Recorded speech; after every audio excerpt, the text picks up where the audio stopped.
I'm Lily. And I'm Ian, and today we're reviewing the 1977 Hobbit movie. So if you've watched the movie or read the book, so you kind of know the foundation of this, Bilbo, he lives in this really small, cozy hobbit hole, and this weird wizard shows up named Gandalf. Yep. Yep, that's his name. And Gandalf, he says, "You are number 14th. I've chosen you for this quest."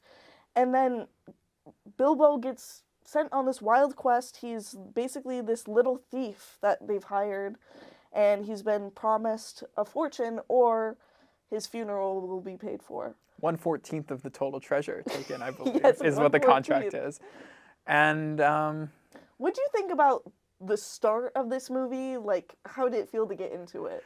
I didn't really know what I was gonna expect coming into this. When I first saw like what year this came out, I was like, Yes. I didn't really believe it that this movie came out in 1977. I always forget how old these books are too. I always feel like these books came out in like maybe the 70s, but I don't think that's true.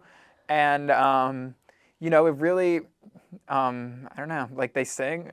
You want to talk about how they sing? They say, okay, every time Bilbo is seen as a hero in some sort of way, or he's been sent on a different hero's journey, this song plays. And it's his hero's song. And also, another weird thing that happens like every so often, every time that they're in trouble, the wizard shows up to save them. Every time. Well, yeah. And then he says, "Oh, I cannot join you on this quest anymore." So Bilbo has to be the one to save them the rest of the time.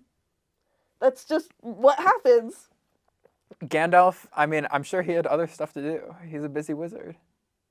His, journey was to help them along.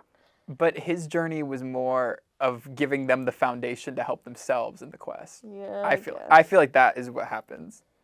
Okay, but a scene that I feel like we have to talk about is the Precious scene, which, watching the movie and comparing it to, like, this one, just, like, seeing it animated, I always thought the movie was really creepy, and, like, that kind of, like, was a turnoff for me. But watching it be animated, it, like, kind of drew me in. Like, when he reaches out to, like, touch Bilbo, I'm like, ooh, I don't like that. But, like, I'm on the edge of my seat. I'm, like, excited to... And then the way that they showed, like, the invisibility ring, it's so much cooler because, like, he's transparent, so you can see him at the same time. It's very much like that 1970s showing how someone's invisible. Yeah. I mean, of course.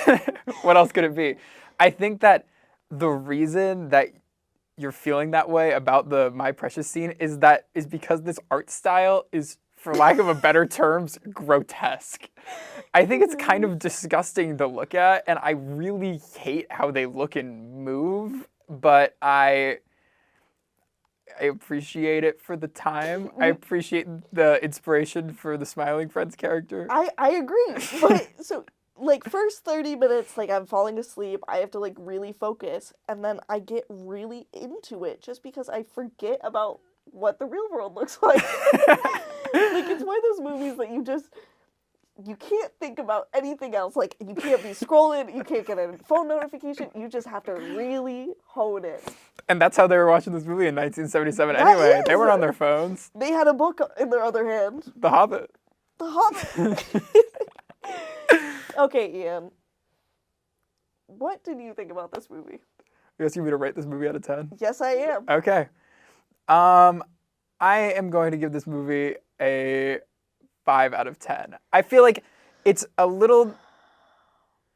I'm sorry. No, you're so fine. I feel like trying to tell the whole story of The Hobbit in an hour and 17 minutes is a little ambitious for the first time, especially because when 2012 comes around, they think they need to make 3 movies out of that. So, the art style is definitely dated, and I really don't like that they sing. I really don't. And I've just never thought of that, like, that as a Hobbit thing, but, I love a good hero's journey, and I love Bilbo. Great character, Gandalf. He's okay. And for the amount of armies that it took to fight one, that is how many. What I'm gonna rate it? A 4 out of 10. A 4. This movie was so freaking bad, but like if you focus on it, you'll see some good aspects of it. For the time, I'd probably give it like a 7, but for 2025, it's a 4. Well, thank you guys for watching.